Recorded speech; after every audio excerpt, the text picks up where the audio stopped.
After the regime desperately looking for Bobi Wine, very many people were coming out to say that maybe he's out of Uganda.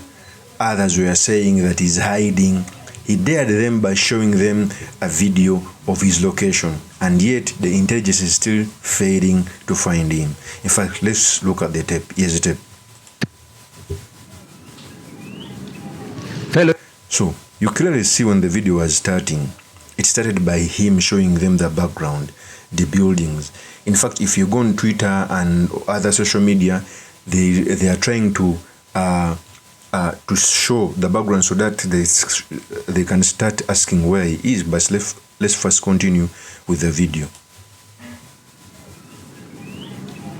Fellow Ugandans and friends of Uganda all over the world, my name is Kyagulanyi Ssentamu Robert, also known as Bobi Wine, and today is the 24th of January 2026. It's exactly 8 days since I escaped from my own house following a raid that was carried out by the military and police at my home on the orders of Muhoozi, Museveni's son, and the Chief of Defense Forces. We had gotten earlier intelligence from our friends within the army that he had issued orders to his men to come and harm me. So, first of all, when you hear Bobi Wine speak, he's coming out categorical, saying that Muhoozi Kainerugaba, the Chief of Defense Forces, who also was just the first son of General Kaguta Museveni, had planned to attack him in his home. I've followed very many elections where different leaders like Kizza Besigye, every after election, they confine them within their home. I don't know for which purpose. In fact, I was talking to someone and told them that the intelligence is in total panic when one of the presidential contenders, they don't know where he is. And very many government propagandists were coming out to say that they want to give him security. Why isn't security being given to other contenders? Secondly, Bobi Wine categorical came out to say that he got intelligence from the army. I've done several videos showing you that the greatest consumer of intelligence is General Kaguta Museveni, by the virtue of being the president, but also he has institutions that collect intelligence. The second person to enjoy intelligence is the opposition leader, like Bobi Wine. He must be able to understand what's going on within the circle of government, even in State House, even among his MPs. It's the reasons why, not once or twice, Bobi Wine has come out to preempt very many things, even within his own party. So Bobi Wine coming out to say that he got some intelligence from the police officers and the UPDF, it sounds that sometimes he's few steps ahead. So the purpose of this video, I've come to talk about what is happening in our country, what means for our politics, and most importantly, the certain lessons we can learn from the politics of our nation. But before I do this, I want to let you know that if you're new to this channel, please subscribe. And if you're watching this video from a different platform, please head on to YouTube, type in Sula Mawagali. There's a lot of content of this nature. If geopolitics and economics is what you want, this will be definitely the right channel for you to subscribe to.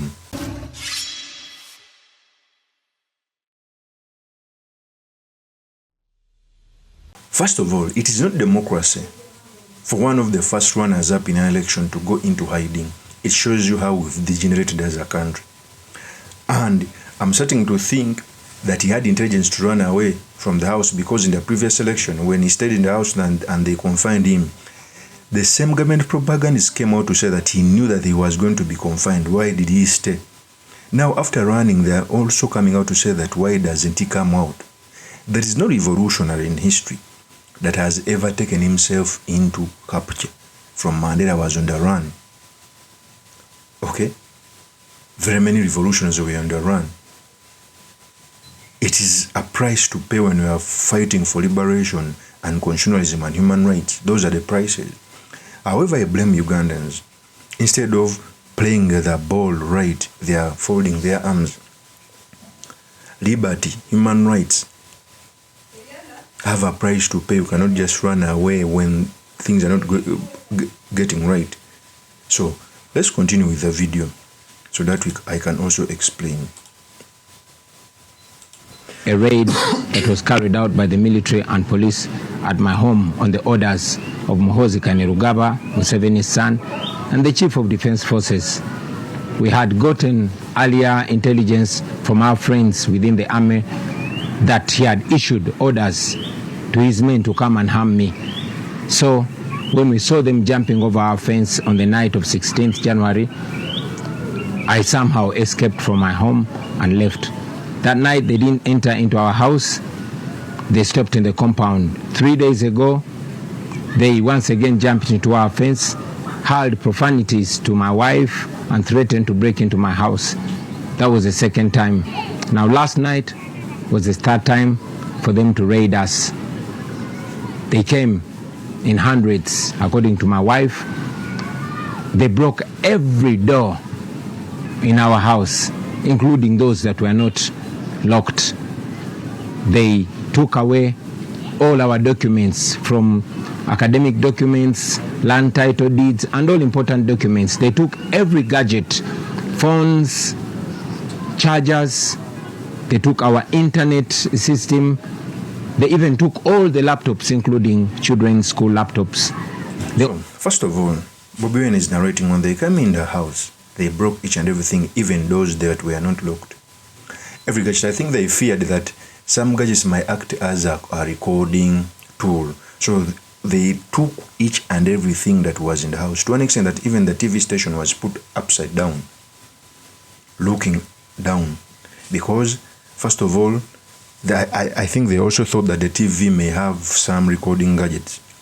And it's so unfortunate in a democracy where a presidential candidate contained a previous. His house is attacked and the wife is tortured, humiliated, undressed. It is a sign that we are failing as a nation. And those people with voices, religious leaders, cultural institutions, keeping quiet as we degenerate. At the end of the day, we shall not be having any winner. Okay? Bobi Wine is putting his life on the line to fight for liberty and constitutionalism and human rights, the way Dr. Kizza Besigye did. Ugandans think it is a joke. Go read in history. When nations fail, they normally show signs and symptoms. And Uganda is showing these signs and symptoms, and by the way, they are severe. We are just only keeping quiet. Let's continue with the video. Our CCTV camera system, and destroyed anything that they could destroy, broke glass and cut even our chairs. They put my wife on gunpoint, demanding that she shows them where I was. They even forced her to remove the passwords from her phone and our laptops, but she refused. Well, these and many things that Museveni's regime is doing through his son and his other people are not signs of strength. These are signs of weakness. If Museveni claims that he won the election, why is he panicking? Why is he doing all manner of terrible things? Why is he harassing people? Why is he harassing me and my family? Those are signs of shame. Those are signs of illegitimacy. First of all, here Bobi Wine is right. First of all, I thought that if you win, like the way Museveni did in a landslide, 71%, what is the reason for panicking? By the way, at the day when General Museveni was announced as the winner, you could clearly see the sadness on our country. Normally in countries where the presidential candidate wins with such a margin, when he's loved, people come out on the street to rejoice. People come out when they are very happy. In Uganda, you may think that we are mourning. It is a sign of something dark that soon is going to happen. And for us to come out to talk about this, not that we don't love the country, we love it.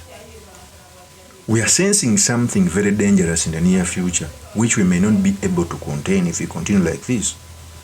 So Bobi Wine is right. If you won by 71%, why is the panic? Okay, let's continue with the video. To you, fellow Ugandans, I am not in my home because I still want to be able to speak to you like I'm doing. I'm not in my home because my life is threatened.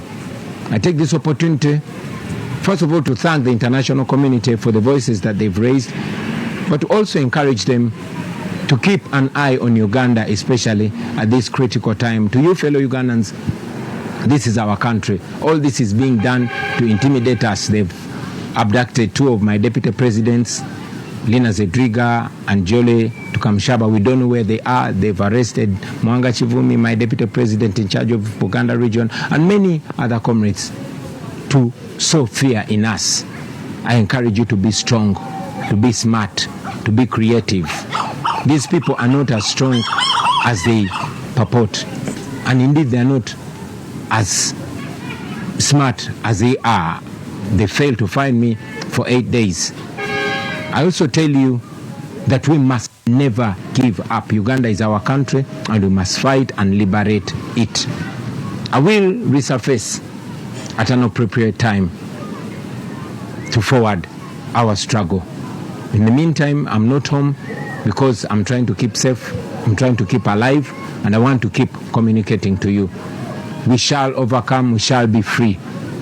So that is Bobi Wine telling the people of Uganda the message. And for me, even when you don't like Bobi Wine, what is the purpose of attacking his wife? I remember the day when the Nambos used to troll Janet Kata Museveni. It is Museveni who came out outrightly and told her never to troll his wife. If you really love your wife, what do you think? You think that another person does not love his? Even when you have differences, family is a no-go zone. But if you see the arm and the police attacking somebody's wife, a presidential contender, and the CDF coming out to confirm that is so unfortunate. Of course, it's my opinion. Many is truly Mr. Makindi, Kabir Sulaiman Mawagali. If you're new to this channel, please subscribe, like, and comment so that I can be motivated to do more of such videos. I'll see you on another one. Peace.